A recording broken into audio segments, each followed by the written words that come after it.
Hey, what's up? It's the landlord, and I just jumped off the porch with dirty glove basket again. Permanent scars, cause them snake bites don't go away. The pain from a death, I had you with an open case, I'm in the city. All right, so we got my boy, the landlord, jumping back off the porch with us for the second time, man. Off the porch, I feel at home. Yes, sir, man. So, Yeah, you know, dropping an album, you gotta pull up on us, man. every time.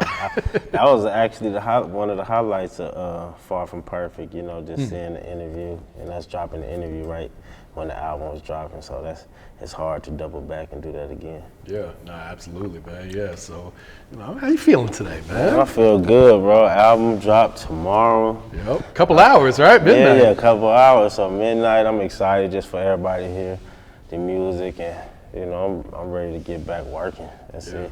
Yeah. Yeah, you know, you made that post to your fans earlier this year where you basically kind of apologized. Like, yeah, for sure. You kind of, you know, didn't drop too much last year, man. Yeah, man. I was just letting life kind of knock me down a little bit. You know, just demotivated me to do anything productive, especially music. You know, my thought process wasn't even sharp. You know, I wasn't even thinking clear. So I just, you know, it's no excuse, but that's kind of what happened. No, I think fans understand because at the end of the day, you a human. You know what I'm for saying? sure, It's like for sure. you don't have any obligation to drop music, but you know how the fans are. It's like if you don't drop something every month, it's like where you at? What you doing? So You bullshit. they on you your know? ass, and I just think that it's a good thing. It's a good thing. It keep you motivated and keep you from getting too comfortable. You know, so I appreciate the supporters. For sure. Yeah. Talk about what your fans mean to you, the ones that have been riding or dying with you, man, for these last few years. I swear, like when you get in these deep, dark moments where you don't want to be creative and want to make music, it's like that's the only thing you have. You know, really, it's like even if quitting or stopping cross your mind, you know, it's just like it's so many other people that kind of use your music for different vessels. You know, for whatever reason. You quitting, it's kind of like quitting on them, you know? Yeah, absolutely, man. Yeah. So was there like a certain moment that kind of, you know, sparked in you, like kind of inspired you to be like, all right, I got to get back to this, man. I got to get back to being the landlord. You know, it wasn't, it was a couple different moments, but it's just, you know, my city kind of be, you know, they appreciate my music a whole lot. So when I just see certain things about, you know, me being one of the faces of the city, you know, that kind of just like, all right, not only do I got supporters outside the city, I got my own city that I gotta make sure I keep going for. So just you know, different things in the city just motivated me to get back out there, and I was ready to stand back up, you know, and get moving for sure. Nah, I dig that, man.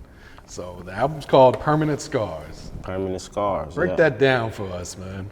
You know, it's an analogy of just things that you go through, deep things that you go through that it's impossible to get rid of, even if you know you have all these happy moments. You know, just some stuff that you just won't ever forget. It's like humanly impossible, you know. And I dealt with a lot of them, and I got a lot of them, so I've just, you know, named the album that. Yeah. Yeah, that's what it's kind of built around, just embracing the scars, but, you know, letting people know that they permanent, so just know it. Yeah, and you know, you really open up, I think throughout all of your music, but this album especially, man. Yeah, for sure. I think that once I learned that how powerful my words were, you know, I've been running with it, you know, anything that's around me or I'm going through or somebody else going through, I just be trying to paint pictures that people can relate to, you know. Yeah. Has that always been easy for you to open up about like your personal life and everything? Nah, not at the beginning, and that's what the documentary that I'm dropping with the album is gonna kind of show you how I made music in the beginning. It had nothing to do with opening up with who I am. If anything, I was trying to cover up certain things that I was going through. So yeah, it's crazy. Yeah. That just started. I think my first album while I was doing that is Desperado. Okay. Desperado, that's like probably the first album that I ever put on iTunes though. So yeah. So how therapeutic was recording this new album for you then? It's a beautiful thing, you know. It kind of it gets you out of your funk, you know. Recording music and then recording things that you going through or that somebody going through, or just making relatable music. Sometimes I just make a story about some people, you know, just giving out the medicine like that people need, you know, just because if I can just open up about who I am, it'll probably inspire somebody else and make, you know, somebody else feel comfortable just by embracing that, you know, we ain't perfect, you know, we do deal with permanent scars, you know. Yeah, and what does it mean to you when fans reach out to you and tell you like how much your music has helped them go through like a, you know, a dark place in their time? Man, that's what's the motivation. That's the motivation to keep going, real talk. Yeah, absolutely. Yeah, for sure. Yeah, you know, you've been doing this rollout. We've been posting like, you know, pictures of yourselves with the album. I didn't realize you had that tattoo on your back, man. Yeah, where you got like Biggie, Pac, Pimp, right, a couple right. other legends too, man. Yeah, man, and my partner kind of just brought that up in the studio, like, bro, you got your whole back covered up and you don't never show it ever. and that kind of inspired the photo shoot that I did, you know, showing some of the artwork. Yeah. Shout out to Jesse in Las Vegas. He's the one that did it? Yeah. Boy, he snapped on that. Yeah, he hard. He did probably like 85-90% of my tattoos, yeah. Okay. Yeah, just kind of speak on, you know, your love for hip hop, you know, for you to go ahead and tat the legends on there. You know, this some shit that runs a little deeper than just music. Right. You know, a lot of those people like inspired me in some kind of way, or if they just made a big mark on the game, you know, on hip hop, you know, they lost their life. It was just a tribute to them, you know what I mean, and what I aspire to be, you know. Yeah. For real. And how would you describe like your growth as an artist, you know, from when you first started rapping up until this new album? Yeah, like I said earlier on rapping, really feeling like I got all I can rap about is stuff that's, you know, the flamboyant stuff. And that at one point, that's all the music I was making is just straight nonsense, keeping it real. Now that I'm older, you know, just nonsense. And then fast forward to now, it's like music is actually helping me and other people, you know. Before it was just making people dance a little bit and then going about their life.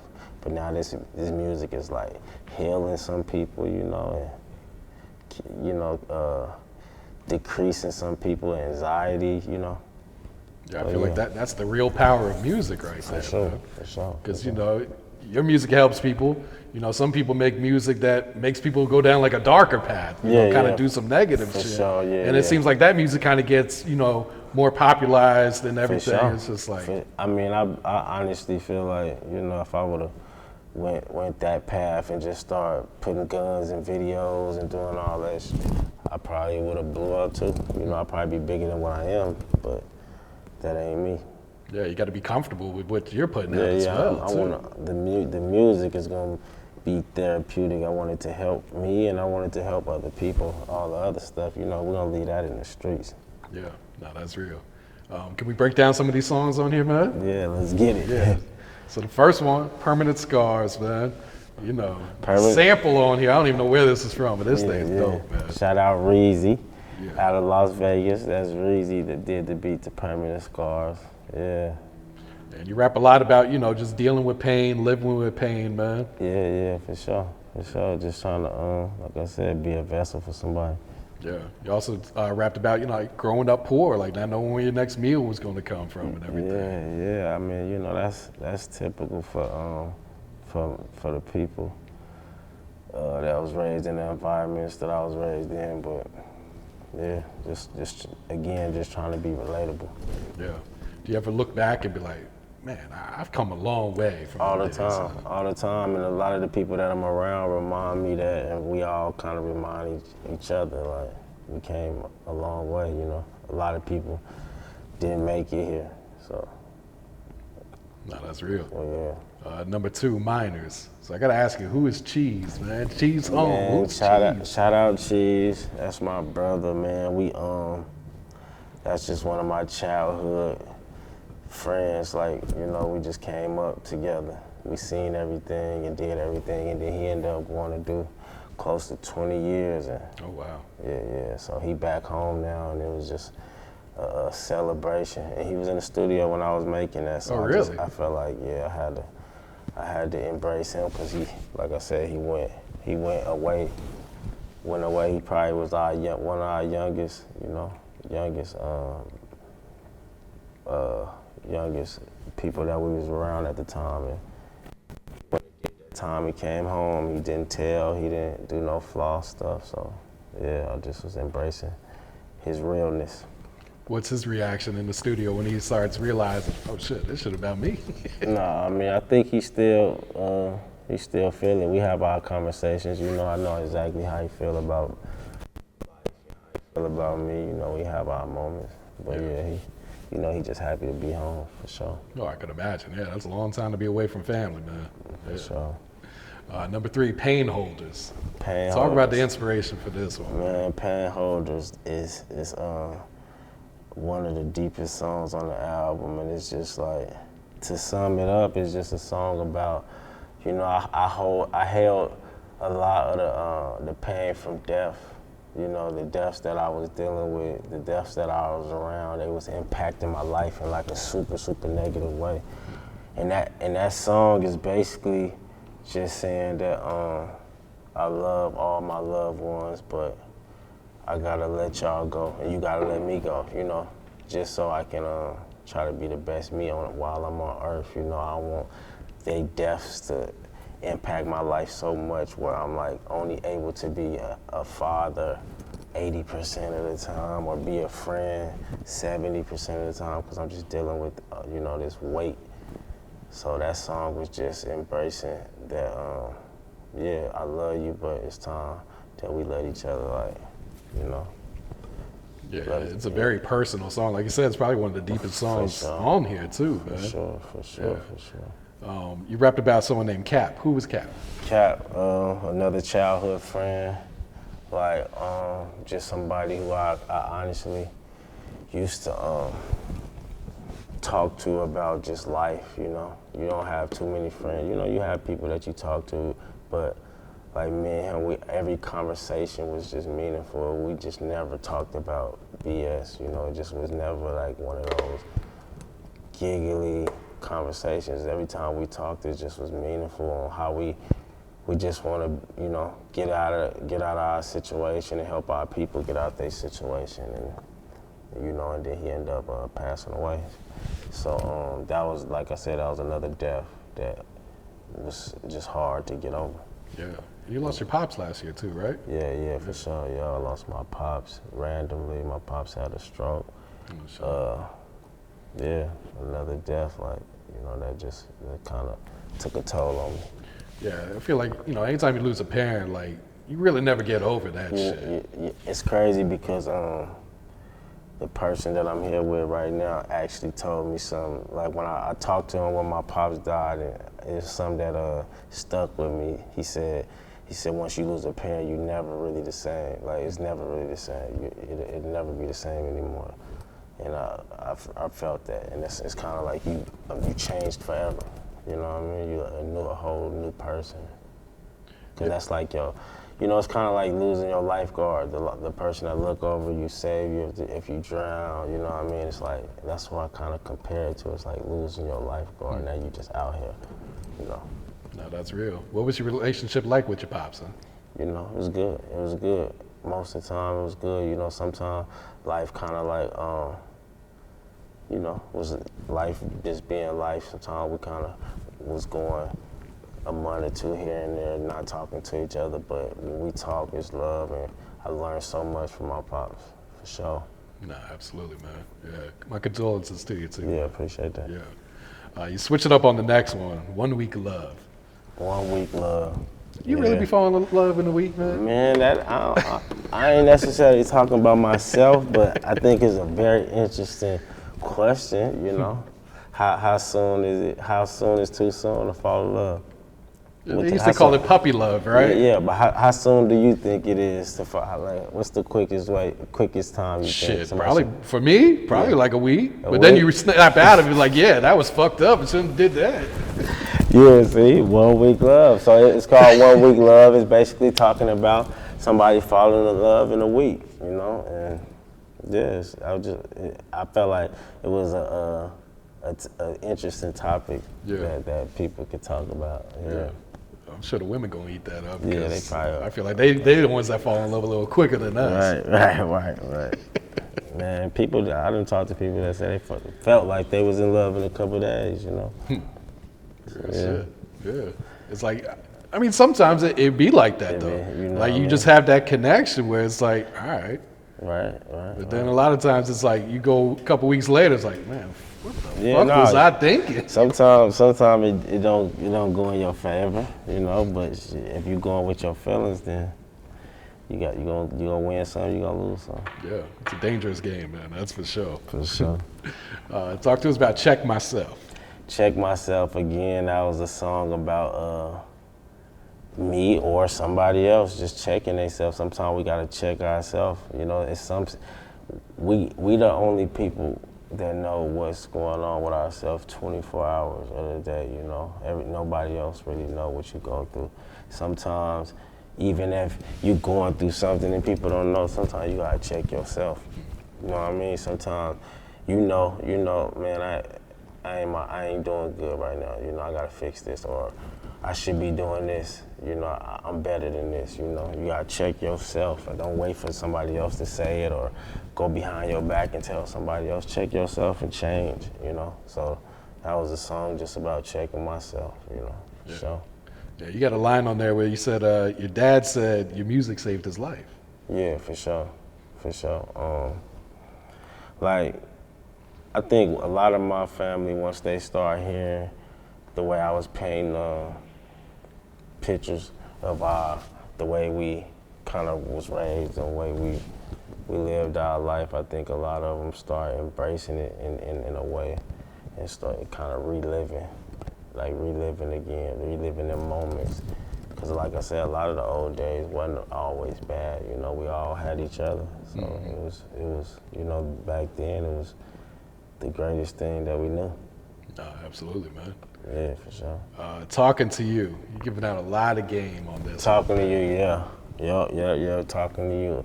And it's crazy because talking to you was inspired by Skinny before he passed. Oh, really? Yeah, before Skinny passed, he told me, he was like, man, you need to start giving out, not lectures, but, you know, start, instead of, you know, typing it on the internet or anything or doing a video, just put it in the music and try to teach, you know, the people after you, before you, you know, how to learn from your mistakes, you know. So that was just me talking to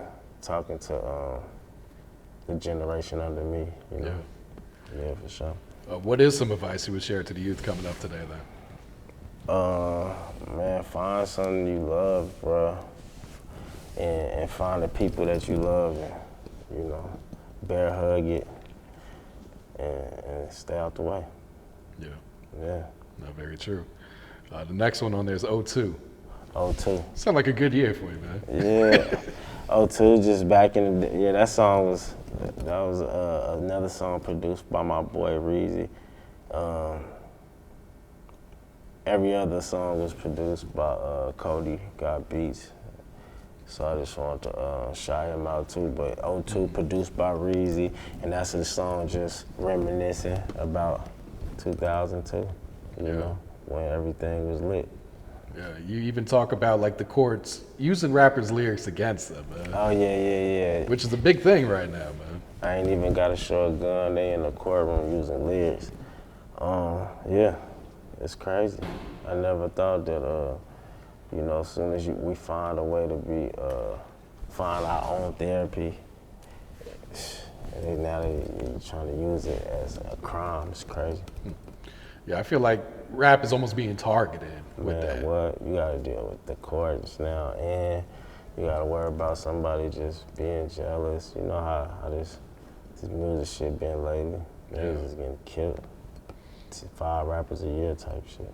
Yeah, it's even like you said, like some of the songs, it's not about you per se. It's about, you know, someone else might be going through that shit. So it's like, how can you use those lyrics against me when? And then you learning that it's so many people going through, and it's helping so many people, and you trying to use that against me. That's crazy. Yeah. Another topic you talk on about there is like, you know, people saying someone's a snitch without the paperwork. Oh yeah. And which is crazy. You can put that jacket on somebody and it'll stain their name forever. And it cannot even be true.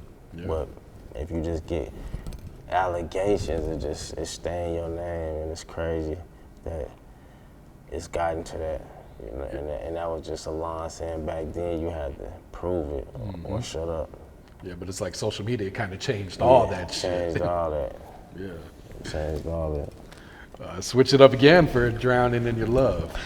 Drowning in Your Love, that's another song for the women, just about falling for somebody, and then, you know, just falling deep, and to the point where you don't care about how deep you falling, you know? Yeah. Yeah. I think it's good that you got some songs on, you know, for the ladies on there, because they be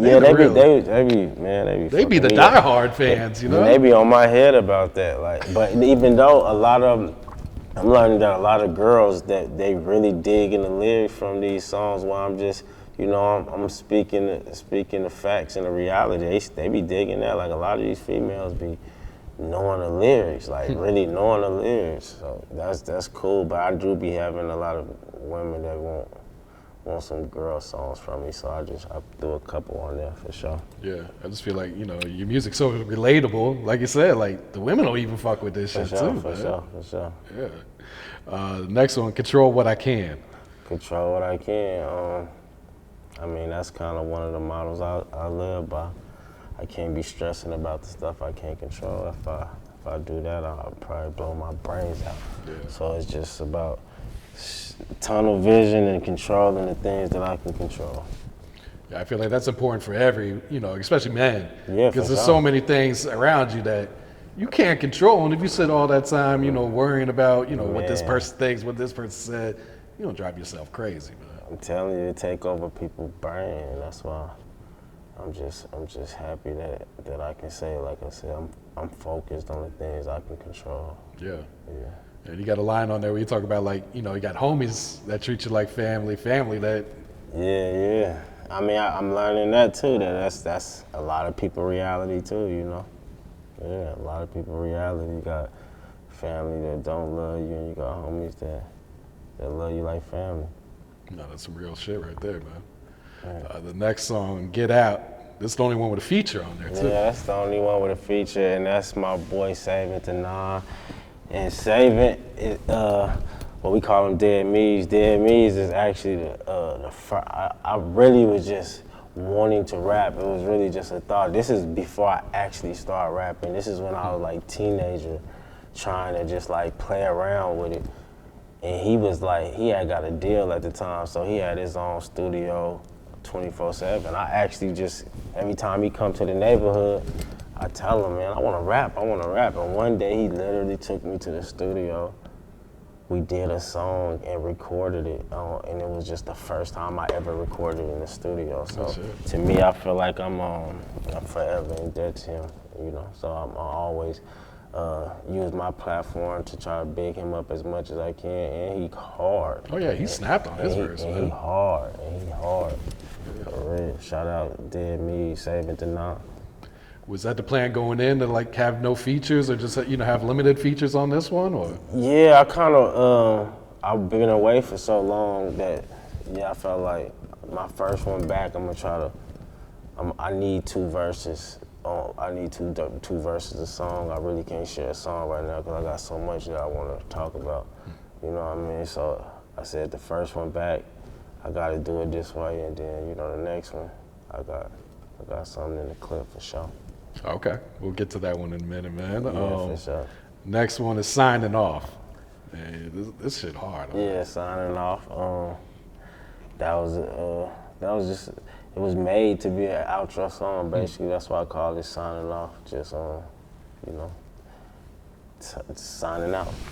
Yeah, you got a couple lines on there I want to talk about, man. He said, I don't need a therapist, just an instrumental. Yeah. Finding music as a therapy. Finding music as a therapy. Instead of a therapist, just give me a beat. Give me a Cody beat, a Reezy beat, and yeah, I'll be good. And I'll save a lot of money. Did you ever try therapy though? Lightweight. Lightweight. I wasn't consistent with it, but lightweight, yeah. Yeah. I always feel like there's such a negative stigma about therapy though. Yeah. It's like the internet is a negative stigma about everything, you know. That's very true too. But it has, I mean, it worked for some people. So, I mean, anything that worked for some people, it might not work for all, but if you're helping some people, I mean, to each his own, you know. Sometimes I feel like it's, Yeah, because I talked to a few people that done it, and they're like, man, this is the best thing I ever did. Yeah, But then a lot of people say, yeah, that shit just wasn't for me. Yeah, damn, why am I talking to a stranger about my personal business? You know, that's kind of how some people look at it, so. Yeah. But the way I see it, if you can find a therapy in an instrumental, like you said, it's going to be a lot cheaper anyway for a you. lot cheaper anyway, yeah. But for the people that do get help from therapists, you know, that's a blessing too. Yeah, as long as you're getting help from somewhere. Getting help, exactly. That's real shit. Which is a word that, you know, in our community is frowned upon, help, you know. People don't want to say they need help. People don't want to hear that they need help. People don't even like that word, which is crazy to me. Yeah. And the other line I want to ask you about is, you said, the shit I spit, I know won't make it to Jimmy Kimmel. Right. Yeah, that's just, you know, when I chose to be a conscious artist, I knew that I'd probably eliminate myself from certain things, and Jimmy Kimmel was probably one, you know, who knows.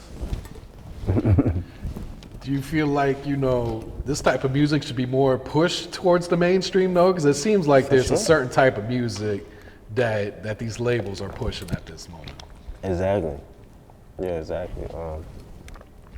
I like all music, man. I listen to a lot of different genres. I listen to all kinds of music. So, I mean, I just feel like music is music. It's like, if you see somebody, you know, kill somebody in a movie, you're not really influenced by it. It's a movie, you know. And I just feel like music is music. Let us entertain if that's what, you know, we're gonna do. But I just feel like when you got people like pushing medicine and good energy into people and just being open and vulnerable to the supporters, I feel like they definitely should get a bigger, you know, light than they already got there, you know.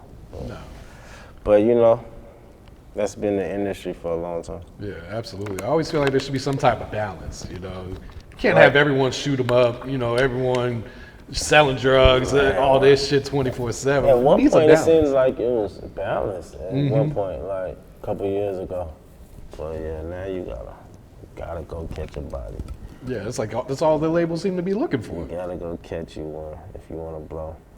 Yeah, shit wild, but the last song, actually Logan did not send it to me, so I don't know if Thank You is just an outro or if it's an actual song. It's actually an outro, and it's an outro. It was I did a interview with Fifth Element, is a podcast out of Las Vegas, one of our bigger platforms for the artists out there, and one of the hosts of the show, she had said something like I don't know, poem, speech to me and dedicated to me and speaking on basically my music and how she feel about it. So I just kind of took what she said and made it the outro because it was a heartfelt message. Okay, I got you. All right, so talk to us about this documentary, man. First off, like, where'd the idea for this come from? Is it something you thought about a long time? Or? Man, as soon as I started rapping, I mean, I probably didn't have 5 songs done, but I felt like, man, I'm a rapper now. Like, I already felt popular in Vegas, you know, just in the streets of Vegas. So I'm just like really feeling like when I start rapping, I'm gonna blow. So as soon as I started rapping, I was like, record me. I'm getting my hair cut, record me. Oh, we about to go in the store, record it. Let's record it, you know, and I was just trying to think ahead and really just confident in what I was about to start doing. So this is footage from way back then, though, too? All of it. So you've been documenting. Yeah, yes. None of the footage is less than probably 14 years old. Oh wow. Yeah, it ain't nothing recent. It's all old footage.